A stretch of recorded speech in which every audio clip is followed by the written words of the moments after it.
مدرسة رباها على يديه من العلماء في كل مكان في العالم، نشروا دعوة الإسلام متمسكين بكتاب الله وسنة رسوله صلى الله عليه وسلم. وقد كان متواضعا في كل حياته تواضع العلماء، وقد كان لنا معه أكثر من لقاء، فكان رحمه الله قدوة حسنة طيبة للمسلمين جميعا في تمسكه بعقيدة الإسلام وبأصول الشريعة الإسلامية وعقيدتها السمحة. لقد جاهد في الله حق جهاده حتى أتاه اليقين. ندعو الله سبحانه وتعالى أن يجزيه خير الجزاء عما قدمه للإسلام والمسلمين طيلة حياته الواسعة المباركة إن شاء الله في سبيل نشر الإسلام وفي سبيل الدعوة الإسلامية وانتشارها في كل مكان من العالم. لقد كنت للمسلمين جميعا، لم تكن لأهل قطر معين ولا لأهل قبيلة معينة ولا لأحد من الفرقاء الذين تغصوا بهم في الساحة الإسلامية. لقد كنت للجميع والدا وأخا ومربيا وموجها. إننا نسأل الله العظيم رب العرش الكريم أن يتغمدك برحمته، وأن يسكنك واسع جناته، وأن يتقبلك مع الصديقين مع النبيين والصديقين والشهداء والصالحين. إن آثارك لخالدة، وإنها لتعمل عملها اليوم في كل مكان، والحمد لله رب العالمين. نسأل الله تبارك وتعالى أن يكون ما عنده لك خير مما مر بك في حياتك. لقد انتقلت من وصب الدنيا وتعبها إلى رحمة الله الواسعة إن شاء الله الكريم، والحمد لله رب العالمين.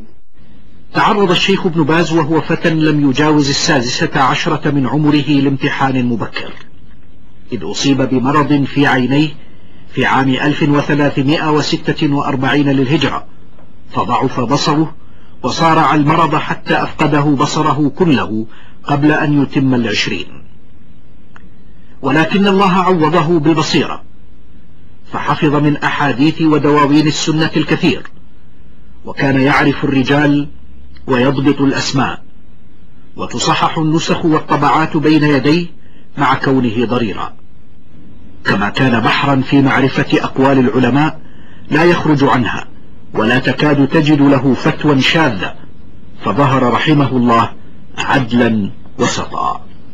إذا قلنا في حقه إنه إمام عصره لا نكون قد تجاوزنا الحد، ذلك لأنه رب العلماء ورب الدعاة، ونشر العلماء في شتى بقاع الأرض يقدمون هذا الزاد الطيب المبارك الذي وجههم إليه من كتاب الله وهدي رسوله محمد صلى الله عليه وسلم. 58 عاما والشيخ مكب على العلم نشرا ودعوة وفتوى، لم يأخذ إجازة ليوم واحد، وكان لا ينام في يومه إلا من 4 إلى 5 ساعات، وكان مستحقا للتقاعد منذ أكثر من 20 عاما بكامل الراتب، ولكنه استمر لخدمة الإسلام ونصرة الدين. كان ينتصب على كرسيه في المسجد الجامع الكبير بالرياض في حلقات علمية تجللها السكينة والوقار، ويتحلق حوله طلبة العلم على اختلاف أعمارهم وجنسياتهم ومستوياتهم العلمية، حيث يقرأ على الشيخ ما يزيد على 10 كتب في درس معين ليتولى الشرح والتعليق والبيان. كان يلقي دروسه العلمية ويحث الناس على تقوى الله سبحانه وتعالى وبر الوالدين والأمور التي حث عليها الإسلام كان يحثنا عليها الشيخ بن باز، كلمات موجزة عابرة تكون للأمة الإسلامية كلها. وكيف كان حضور طلاب العلم والشباب لدروس الشيخ التي يقيمها مساء في بين الإقامة في صلاة العشاء؟ كان حضور يعني كثير جدا، يعني مما يعني خرجنا بعض الأحيان في خارج المسجد فرأيت أن السيارات ممتلئة والشارع بعض توقف السير من كثرة الطلاب لحضور الشيخ. فالدروس الحمد لله يعني يستفيد منها كل طالب يحضر، وخاصة بلغة المرام من أحسن الكتب التي شرحها الشيخ لنا. وسماحته ينفق على 1500 داعية في الخارج على حسابه رحمه الله، مما يجمعه من أهل الخير، ولا شك أن هذا من بذله في سبيل الله عز وجل.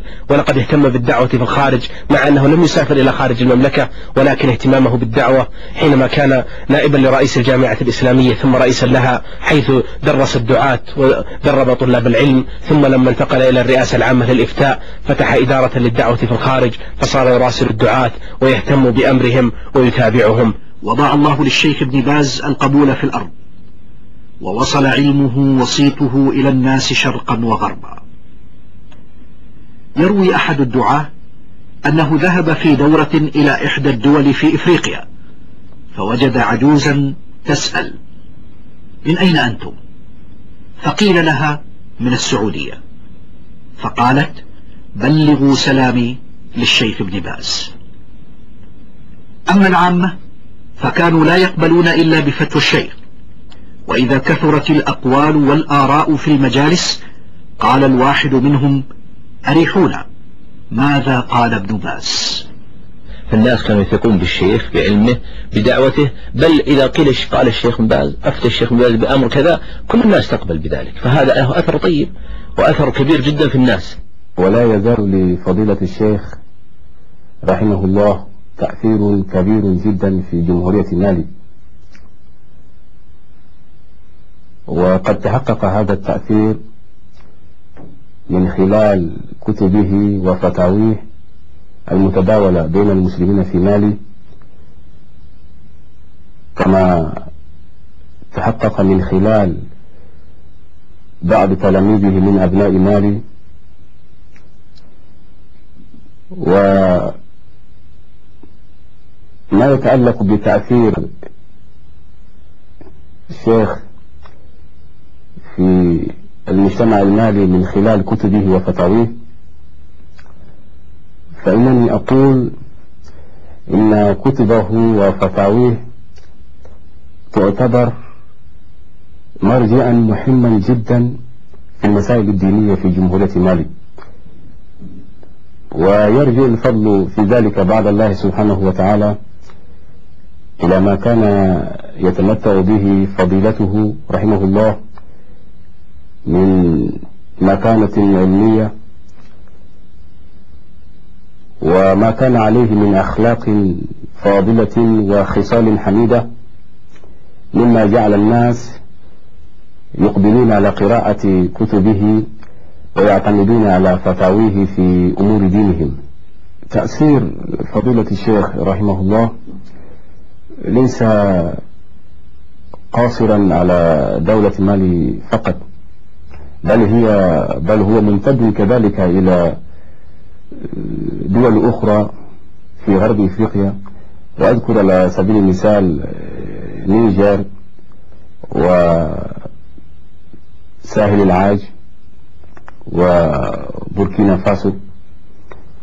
كل هذه الدول تأثرت بشيخ من خلال بعض التلاميذ الذين درسوا في المملكة العربية السعودية وأتيحت لهم الفرصة للاستفادة من الشيخ، فهؤلاء يعني بعد رجوعهم كما هو الحال في مالي كذلك هؤلاء بعد رجوعهم إلى بلدانهم اشتغلوا في الدعوة شعورا منهم بواجب المسؤولية. امتد تأثير الشيخ إلى البلدان الإسلامية كافة، وكان له أثر بالغ في فض النزاعات والخصومات